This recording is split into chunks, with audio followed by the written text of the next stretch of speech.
Hello everyone, welcome to new video off અલ્પ recommend. Okay, આ અઠવાડિયે પણ મારે બીજા બે મૂવીઝની વાત કરવી છે જે મૂવીઝ જોવા મને ગમ્યા છે.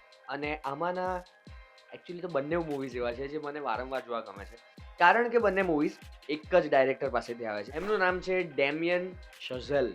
ઓકે, હવે આ વ્યક્તિનો ટ્રેક રેકોર્ડ પોતાના મૂવીઝના ડાયરેક્શનમાં એટલો સારો છે કે એમને ઓસ્કર્સમાં પોતાનું નામ એસ્ટાબ્લિશ કરી દીધું છે. કારણ કે આમના બંને મૂવીઝ, જે મૂવીની આજે વાત કરવાનો છું, તમે પોસ્ટર્સમાં જોયા જ છે કે શેની વાત છે.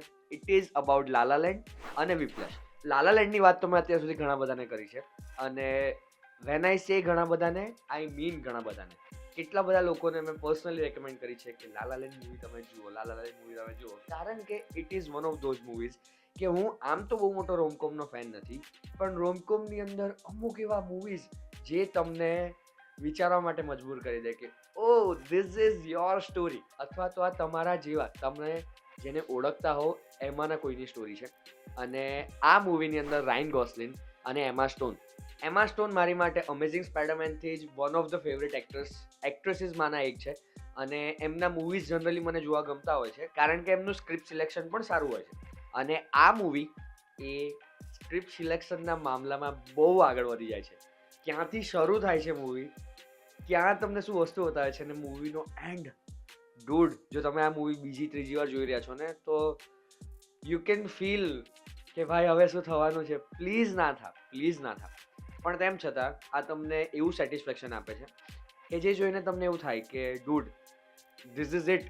કારણ કે જ્યારે લોકો પોતાના જીવનમાં આગળ વધવામાં ક્યાંક પાછળ રહી જાય અને ક્યાંક આગળ વધી જાય, જે બધી વસ્તુ આપણને જોઈતી હોય એ ના મળે, ત્યારે કેવા જીવન બધાના ટર્નઆઉટ થઈને આવે. આ મૂવી એનું ક્લાસિક એક્ઝામ્પલ છે. આની અંદર બે યંગ વ્યક્તિઓની વાત છે, અને એ લોકોના જીવન બહુ અલગ રીતે હતા, બહુ અલગ દિશાઓમાં હતા, પણ સમહાવ એ લોકો ડેસ્ટિની કહીએ કે ગમે એ, પણ એ લોકો એકબીજા સાથે મળ્યા, એમની સાથે કંઈક ઘટ્યું, અને પછી એમની લાઈફ આગળ વધતા વધતા બંનેએ પોતાના જીવનમાં ક્યાંક આગળ વધવાનું હતું, એટલે અલગ અલગ વળાંક પર વળવાનું થયું.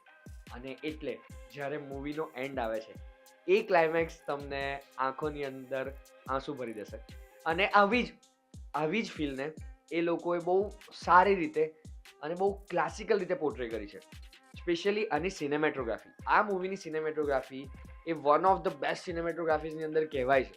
અને ખાલી એમ કહેવા માટે નહીં, પણ એના અમુક શોર્ટ્સ તો વિઝ્યુઅલી એટલા ગોર્જિયસ છે કે તમને એવું ફીલ થાય કે ભાઈ ડાયરેક્ટરે શું ખાઈને આ બનાવ્યું છે. આઈ મીન સિનેમેટોગ્રાફરને પણ વખાણ કરવા પડે, પણ આફ્ટર ઓલ વિઝન તો ડાયરેક્ટરનું જ છે. અને સાથે સાથે આના actress Ryan Gosling, you are a true gem. કારણ કે એ વ્યક્તિએ શું એકથી એક મૂવીઝ આપ્યા છે, અને બધા મૂવીઝની વાત કરવા આજે રહીશ તો કંઈક બીજી જ વિડીયો બની જશે.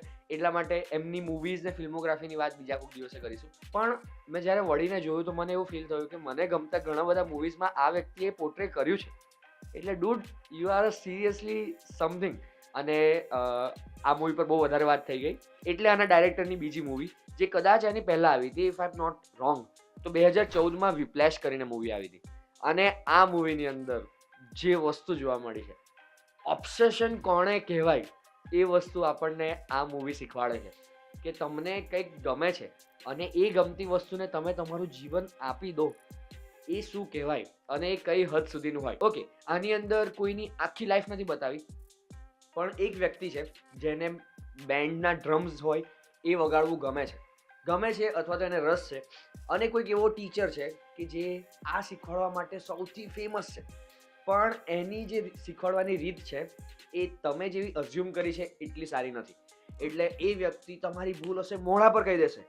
એ વ્યક્તિનો ટેમ્પો એટલો હાઈ હોય, નોટ માય ટેમ્પો કરીને તમારો ટેમ્પો હલાવી નાખશે. આ વ્યક્તિએ પોતાના જીવનમાં ઘણા બધા સ્ટુડન્ટ્સને ટ્રેન કર્યા છે, પણ એની લાઈફમાં અને આ શીખવાવાળાની લાઈફમાં જ્યારે ટ્વિસ્ટ એન્ડ ટર્ન્સ આવવા માંડે અને બંને વ્યક્તિ પોતાનું ડેડિકેશન આપીને કંઈક અચીવ કરવાનો ટ્રાય કરે, તો શું થઈ શકે એ આ મૂવી આપણને બતાવે છે.